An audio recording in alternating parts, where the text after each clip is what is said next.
Hello friends, official forum platform पे आपका स्वागत है।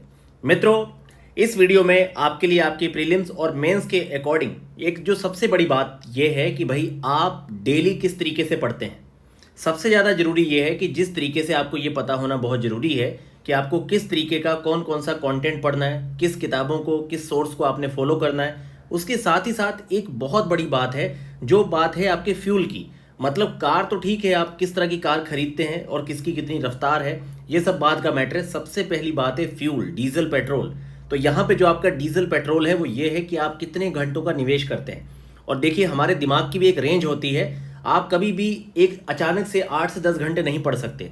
आप सोचें कि आप अब तक के सबसे आलसी व्यक्ति रहे हैं, आप पढ़ाई इतनी ज़्यादा नहीं करते, आप आंसर राइटिंग के लेवल पे 2 से 4 पेज नहीं लिखते, और अचानक से आप सोचिए कि आप अचानक से 10 से 15 पेज लिखने लगेंगे, जहाँ एक कंप्लीट टेस्ट आप 8 से 10 क्वेश्चन का कंप्लीट लिख रहे हैं। तो ये अचानक से नहीं होगा आपसे। इसके लिए आपको क्या करना है, इसके लिए आपको धीरे धीरे, मतलब आपको अपने रियलिस्टिक गोल पहले सेट करने हैं। सेकंड चीज़ है कि आपने धीरे धीरे ग्रेजुअली इंक्रीज करना है अपनी एक्टिविटी लेवल को, ताकि आप मोटिवेटेड भी रहें। अचानक से आपने बहुत ज़्यादा ऐसे अनरियलिस्टिक गोल आपने टारगेट कर लिए कि भाई मैं कल से भाई 12 घंटे पढ़ूंगा, मैं 20 पेज लिखूंगा। ऐसा नहीं होता है। एग्जाम्पल के तौर पे जिन व्यक्तियों के साथ क्या है, बहुत ज़्यादा मोटापा है, अगर वो सोचें कि अगले दिन कल मैं जाके 3 से 4 किलोमीटर दौड़ूंगा, तो याद रखिए 3 किलोमीटर दौड़ने पे 3 से 4 दिन में घुटने टूट सकते हैं उस व्यक्ति के। अगर बहुत मोटा है, बीएमआई उसका 30 के आसपास है, उसे क्या करना होगा, धीरे धीरे कम से कम अगले 1 महीने तक बहुत तेज़ी से धीरे धीरे वॉक करना चाहिए। धीरे धीरे अपने वॉक के साथ साथ जॉगिंग को स्टार्ट करना चाहिए, और धीरे धीरे अपने जो सेट है उसे आपका धीरे धीरे इंक्रीज करना चाहिए अपने ग्रेजुअली लेवल को। इसी तरीके से आपके पढ़ाई में भी सेम है। अगर आप चाहते हैं कि आप उस रेंज में पहुँचें कि 8 से 10 घंटे आप प्रतिदिन पढ़ें, 8 से 10 घंटे आप प्रतिदिन पढ़ें, आप प्री पे भी सही टाइम दें, मेंस पे भी सही टाइम दें। पहले तो ये आप तय कर दीजिए कि आपका पूरा जो लाइफस्टाइल है, अगर आप इस फील्ड में हैं और आप सिविल सर्विस को क्रैक करना चाहते हैं, तो आपको अपना टाइम सेट करना पड़ेगा। क्योंकि होता क्या है कि कई बार आप बहुत सारे टास्क जो है कंप्लीट नहीं करते। जैसे आप सुबह उठे, तो सुबह से दोपहर का जो आपका लंच है, दोपहर तक के लंच से पहले आपकी एक अच्छी शिफ्ट कम से कम 2.5 घंटे की कंप्लीट होनी चाहिए। और अगर आप 2-2 घंटे की 2 शिफ्ट ले सकते हैं तो ये बहुत अच्छी बात है, क्योंकि आपका एनर्जी लेवल बहुत अच्छा होता है। आप रात को 7 से 8 घंटे की नींद लेके उठे हैं, आप 4 घंटे आराम से आपको पढ़ना चाहिए लंच से पहले। अब उसके बाद थोड़ा रेस्ट लेने के बाद आपके पास फिर से लगभग 3 से लेकर 7 बजे के बीच में 4 घंटे हैं, जिसमें आप 1.5 घंटे की 2 शिफ्ट फिर पूरी कर सकते हैं। आप 3 घंटे पढ़ सकते हैं, तो आपका 4 और 3 7 हो गया। और ऐसे ही आपको 2-2 घंटे की 2 शिफ्ट आप रात को लगभग 9 से लेके, अगर आप मान लीजिए जल्दी सोते हैं तो फिर आप 8 से 11 के बीच में 1.5 घंटे की 2 शिफ्ट पूरी कर सकते हैं। इस तरीके से आप 10 घंटे पढ़ सकते हैं अगर आप किसी जॉब में नहीं हैं। अगर आप जॉब में हैं, आप जॉब के साथ ये काम कर सकते हैं कि जो आपको वहाँ पे इंटरवल मिलता है, या फिर आप जब फ्री होते हैं तो ऑनलाइन वगैरह बहुत सारे कंटेंट को पढ़ते रहिए। उसके अलावा करंट वगैरह जैसे सेक्शन को कवर कर दीजिए। शाम को आने के बाद आप अपने आप को 4 घंटे दे सकते हैं पढ़ाई को। बस आपको उसमें करना ये है कि बहुत ही कंट्रोल वे में लिमिटेड सोर्स को आपने पढ़ना है, क्योंकि आपके पास 4 घंटे से ज़्यादा समय नहीं है। तो ये स्ट्रैटेजी, ये ट्रिक्स भी काम करती है जब आप साल 1.5 साल काम करते हैं जॉब के साथ। तो यहाँ पर मैं यही इस वीडियो में आपको बताना चाह रहा था कि आप अपने रियलिस्टिक गोल को तय करिए। जैसे कि एग्जाम्पल के तौर पे, अभी आप तुरंत बहुत बड़े बड़े टास्क अपने मत रखिए। यहाँ पे छोटा सा रियलिस्टिक गोल ये है, जैसे आपने कल के लिए तय किया है कि पहली बात तो ये कि अगर आप मान लीजिए सुबह 10 से 11 बजे उठते हैं, और आपको जितनी भी परीक्षाएं हैं, आपके जब भी प्रीलिम्स का पेपर होगा, जब भी आपका मेंस का पेपर होगा, आपने देखा होगा कि आप सुबह 6 बजे उठ के 7 बजे तक सेंटर पहुँच जाते हैं, या 8 बजे तक सेंटर आप पहुँच जाते हैं। तो इसके पॉइंट ऑफ व्यू से सीधी सी बात है कि आपको सुबह, अगर आप 5:30-6 बजे नहीं उठ सकते, कोशिश करिए कि 7:30 तक आप उठ जाइए, या 8 बजे तक आप उठ जाइए। क्योंकि मेंस की प्रक्रिया में आपको 3 दिन तक अगर आप कम नींद के साथ काम कर रहे हैं तो कई बार आपकी परीक्षा भी खराब हो सकती है। खास तौर पे प्रारंभिक परीक्षा में कई बार इस तरीके का विद्यार्थियों के साथ हो जाता है कि वो अनरेस्ट के चलते कईयों की तबीयत खराब हो जाती है, जैसे वोमिटिंग वगैरह, या फिर बुखार वगैरह, फीवर वगैरह। ये सब एंजाइटी का प्रेशर होता है, जिसके चलते हेल्थ भी खराब होती है। तो इसीलिए मैंने आपसे कहा कि एक बहुत अच्छी दिनचर्या आपकी होनी चाहिए। अगर आपकी दिनचर्या बहुत अच्छी है, तो अच्छी दिनचर्या में ऐसा हो ही नहीं सकता कि आप बहुत अच्छा परफॉर्मेंस ना करें। इसीलिए मैंने आपसे कहा कि धीरे धीरे आप अपने लेवल को उठाइए और इसे इंक्रीज करिए। सीधे आप 10 घंटे नहीं पढ़ सकते। अब इसका एक सबसे अच्छा समाधान ये है, जैसे सबसे पहले आप 1 हफ्ते के लिए ये तय करिए कि भाई 1 हफ्ते के लिए मैं 2 घंटे पीटी पढ़ूंगा। ठीक है, पढ़ूंगा या पढ़ूंगी, दोनों जेंडर्स के लिए, कि 2 घंटे मैं पीटी पढ़ूंगा और 2 घंटे मेंस। ठीक है, 4 घंटे आप अपने कम से कम शुद्ध तय कर दीजिए कि मैं नेट अपनी स्टडी जो है वो 4 घंटे कम से कम रखूंगा, और इसके साथ साथ 1 घंटा करंट अफेयर का रख लीजिए आप। ये 5 घंटे पहले आप अपने आप को अगले 7 दिन तक, अगर आप बहुत अच्छे ट्रैक पे नहीं है, आप 7 दिन तक, ज़्यादा नहीं, मैं आपसे कह रहा हूँ सिर्फ 35 घंटे शुद्ध पढ़िए और बहुत अच्छे से पढ़िए। उसके अगले हफ्ते आप इसको अपना जो टारगेट 4 है इसे आप 6 घंटे का रख सकते हैं। आप देखेंगे कि पहले हफ्ते आपने 35 घंटे पढ़ाई की, अगले हफ्ते आप सीधा जैसे ही आप उसको 6 घंटे रख रहे हैं तो आप सीधा यहाँ पर कितना हो गया, आपके 42 घंटे आने लग गए। ठीक है, ऐसे ही अगले वाले में आप उसको 8 घंटे तक ले जाइए, मतलब 21 से लेके 28 दिन तक ग्रेजुअली आप इंक्रीज करेंगे तो आप पहुंच जाएंगे सीधा 8 से 9 घंटे की औसत पे। और ये सबसे बेस्ट पढ़ाई होती है। अगर कोई व्यक्ति, कोई विद्यार्थी 8 घंटे से 9 घंटे तक अपना औसत बहुत अच्छा दे सकता है तो मित्रों मान के चलिए इससे ज़्यादा हार्डवर्क कुछ नहीं है। अगर आप नेट अपनी पढ़ाई जो है लगभग 8 से 9 घंटे लेके चलते हैं तो एक तरह से आपने 240 से लेके 270 घंटे के बीच में हार्डवर्क किया।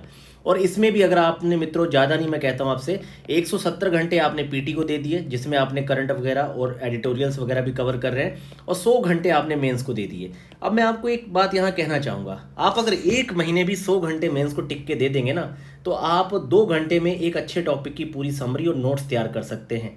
ठीक है, क्योंकि बहुत सारे ऐसे टॉपिक हैं जो बार बार रिपीट हो रहे हैं आपके पीवाईक्यू में, यूपीएससी में, करंट में। ठीक है, और तो अगर आप 2 घंटे में भी एक टॉपिक तैयार करते हैं तो 1 महीने में आपके 50 टॉपिक यहाँ पे रेडी हैं। और आपको 100 से ज़्यादा टॉपिक बिहार के संदर्भ में तैयार नहीं करना। मैंने कई बार आपको लिस्ट और सारे टॉपिक्स प्रोवाइड किए हैं आपके लिए। बीपीएससी के पीवाईक्यू में जो आपके मॉडर्न के बार बार आपसे क्वेश्चन पूछे जा रहे हैं, डिजास्टर मैनेजमेंट के 3 से 4 क्वेश्चन आपसे बार बार पूछे जाते हैं, पॉलिटी हो गया, गवर्नेंस हो गया, बिहार के संदर्भ में और इकोनॉमी के संदर्भ में जो आपसे बार बार क्वेश्चन बिहार पूछ रहा है, आप इनके 50 से 60 क्वेश्चन के सबसे पहले आंसर तैयार करिए। ये कहने का मतलब यही है कि आप 29 अगस्त से लेके आप 30 सितंबर तक कुछ मत करिए। आप बिहार के पीवाईक्यू जो हैं आपके पीवाईक्यू, इसके जो सबसे मोस्ट इंपॉर्टेंट रिपीटेड आपके 60 से 70 टॉपिक है, आप इस पे अपना नोट्स बना लीजिए। ये अपने आप में मेंस का बहुत बड़ा काम है अगर आप कर लेते हैं। ठीक है, इसके साथ आप बिहार के पीटी के लिए आप क्या करिए, जो कि आपके मेंस के लिए भी बहुत ज़रूरी है, कि आप इकोनॉमी सर्वे और यूनियन जो बजट है इसके साथ साथ आप यहाँ पर बिहार का जो आपका बजट है और आपका जो इकोनॉमी सर्वे है आप इसे बहुत अच्छे से पढ़ लीजिए। ये अपने आप में बहुत बड़ा काम है, इसे आप क्वालिटी के साथ 10 दिन 12 दिन दीजिए, बहुत अच्छे से तैयार करिए, क्योंकि यहाँ से 10 से 12 पीटी के क्वेश्चन आएंगे और आपका मेंस का बहुत अच्छा डेटा जो है इकोनॉमी के लिए, एसए के लिए और आपकी पर्सनैलिटी के तौर पे इंट्रो के लिए भी बहुत अच्छा हो जाएगा। जब आप अच्छे से पढ़ेंगे मैन्युफैक्चरिंग, इंडस्ट्री और इन्वायरमेंट, एग्रीकल्चर और वुमेन डेवलपमेंट, सोशल डेवलपमेंट वगैरह में सरकार ने कितना बजट एलोकेशन किया है, किस तरह की पॉलिसीज़ को लेके हम आगे बढ़ रहे हैं, किस तरीके से इलेक्ट्रिक व्हीकल, सोलर पैनल्स को हम पीएलआई में डाल रहे हैं, ये सारे पॉइंट्स होते हैं जो आपके मेंस में आपकी थिंकिंग को बहुत कॉम्प्रिहेंसिव बनाते हैं। तो इसीलिए मैं आपसे कहना चाह रहा हूँ कि आप सिंपल सा रियलिस्टिक गोल अपना सेट करिए, धीरे धीरे इंक्रीज करिए और फिर धीरे धीरे आप बन जाएंगे एकदम बढ़िया बढ़िया विद्यार्थी। 8 से 9 घंटे पढ़ने वाला बेस्ट आपका स्टूडेंट है। तो आपने धीरे धीरे इसी तरीके से करना है। इसलिए मैंने कहा आपसे कि 7 दिन तक आपने सिर्फ 4 से 5 घंटे रख लीजिए। ठीक है, आपने 5 घंटे रखा और 7 दिन आप पढ़े तो ये आपके 35 हो गए। इसके बाद आपने इसे 6 घंटे कर देना है। ठीक है मित्रों, ऐसे धीरे धीरे आपने इसको बढ़ाते हुए, पहले तो नंबर ऑफ आवर भी आपने देने हैं। जितना इंपॉर्टेंट है आपका बहुत अच्छा कंटेंट, जितना इंपॉर्टेंट आपका, देखिए कुछ शब्दों को समझिए ध्यान से। सबसे पहली बात होती है डायरेक्शन। आपका डायरेक्शन क्या है, डायरेक्शन कहाँ से पता चलेगा? आप पीटी और मेंस के लास्ट 10 ईयर के जो है, लास्ट 10 ईयर्स का जो आपका प्री और जो आपका पीवाईक्यू है लास्ट 10 ईयर का, आपके प्री और मेंस का, इसे बहुत अच्छे से 3 बार पढ़िए। ये आपको देगा डायरेक्शन, दिशा, पढ़ना क्या है। इस डायरेक्शन के तय होने के बाद आप थोड़ा सा, बहुत सारे टॉपर्स की वीडियो है, ठीक है, आप उन सबको सुनिए, देखिए कि भाई आपके लिए कौन सा सूटेबल है, सबसे अच्छी बुक्स कौन सी है आपके लिए, कौन कौन से ऐसे सोर्स हैं। ऐसे कॉमन सोर्स को आपने डिसाइड कर लिया, ये आपका हो गया कॉमन सोर्स, जर्नल सोर्स जो सब पढ़ते हैं, जो अच्छा है, ठीक है, ऑथेंटिक है। ये आपका हो गया कंटेंट, डायरेक्शन मिल गया, कंटेंट मिल गया। अब इस कंटेंट को आपने सही तरीके से रख के क्या करना है, अब आपने इस कंटेंट को, और जो आपने कॉमन, ये सारा जो आपको कंटेंट मिल गया, सही डायरेक्शन मिल गया, अब आपने क्या करना है, अब आपने यहाँ पर अपना निवेश करना है समय का।